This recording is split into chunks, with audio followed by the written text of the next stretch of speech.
Saudara-saudari yang terkasih, kita jumpa lagi dalam Pelita Hati hari ini, Rabu tanggal 23 September 2020, hari biasa dalam pekan biasa yang ke-25, bertepatan dengan peringatan wajib Santo Padre Pio, seorang imam. Bersama saya Romo Thomas Suratno SC dari Paroki Cilandak, Jakarta Selatan, mendengar dan merenungkan sabda Tuhan, yakni firman Tuhan yang tersurat di dalam Injil Lukas bab atau pasal 9 ayat 1 sampai dengan ayat 6. Sekali peristiwa, Yesus memanggil ke-12 muridnya, lalu memberikan tenaga dan kuasa kepada mereka untuk menguasai setan-setan dan untuk menyembuhkan penyakit-penyakit.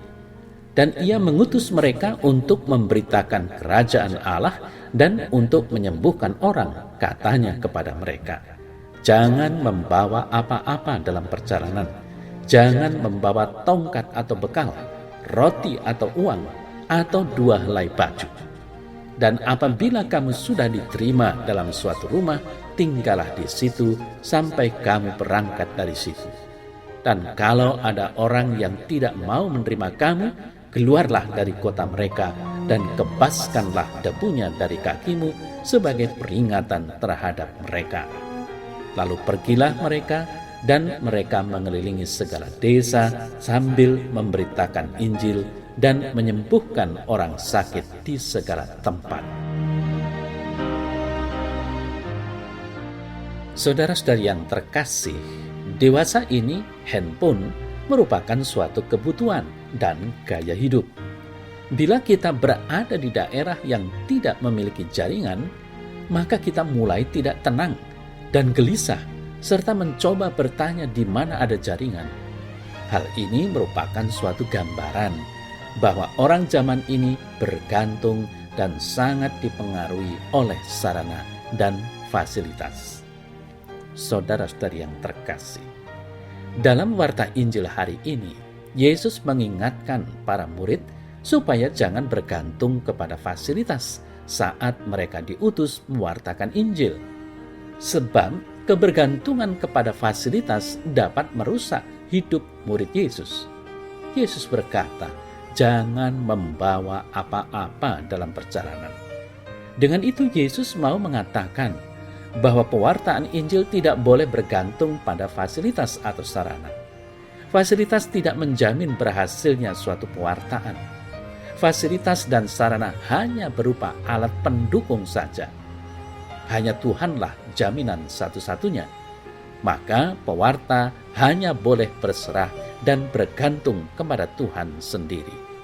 Saudara-saudari yang terkasih, seperti yang kita dengar bersama dalam warta Injil hari ini, Yesus memanggil ke-12 muridnya, lalu memberikan tenaga dan kuasa kepada mereka untuk menguasai setan-setan dan untuk menyembuhkan penyakit-penyakit.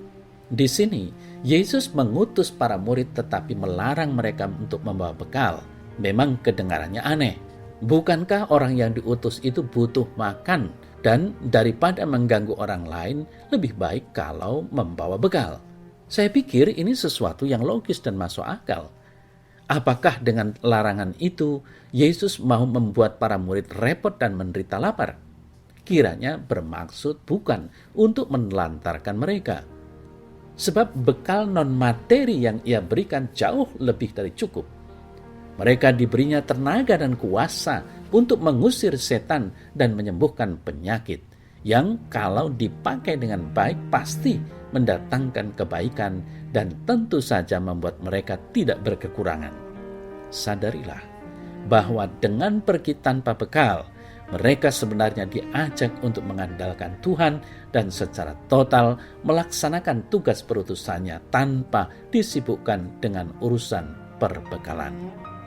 Selain itu, saudara saya terkasih, karena tanpa bekal, mereka juga akan selalu ingat untuk kembali kepada Yesus, Sang sumber hidup sejati. Bila merasa berkekurangan, tidak cukup, bahkan tidak bahagia. Bukan justru lari ke tempat atau orang lain selain Tuhan Yesus. Nah, secara sederhana, warta Injil hari ini dapat kita terapkan dalam hidup yakni keterkaitan erat antara hidup, doa, dan ekaristi dengan hidup sehari-hari. Sadarilah bahwa dalam doa-doa kita kepada Tuhan dan ekaristi kudus berarti kita datang kepada Tuhan untuk memohon dan bersyukur serta menerima tenaga dan kuasa darinya. Kemudian kita kembali dalam rutinitas hidup sehari-hari untuk melaksanakan tugas perutusan darinya.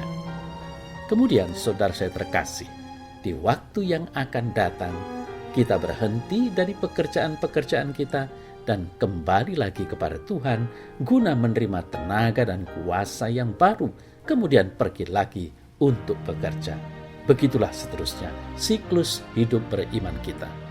Kita bekerja dan menjalankan rutinitas hidup sehari-hari dengan bekal, tenaga, dan kuasa dari Tuhan sendiri.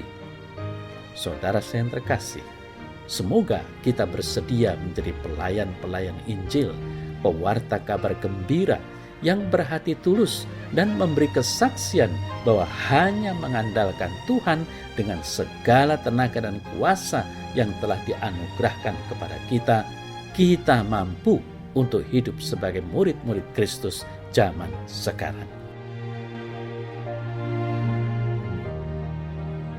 Ya Tuhan Allah, aku bersyukur karena melalui doa dan ekaristi, Engkau selalu memberi bekal, tenaga dan kuasa bagiku untuk melaksanakan tugas perutusan dan pekerjaanku sehari-hari. Amin.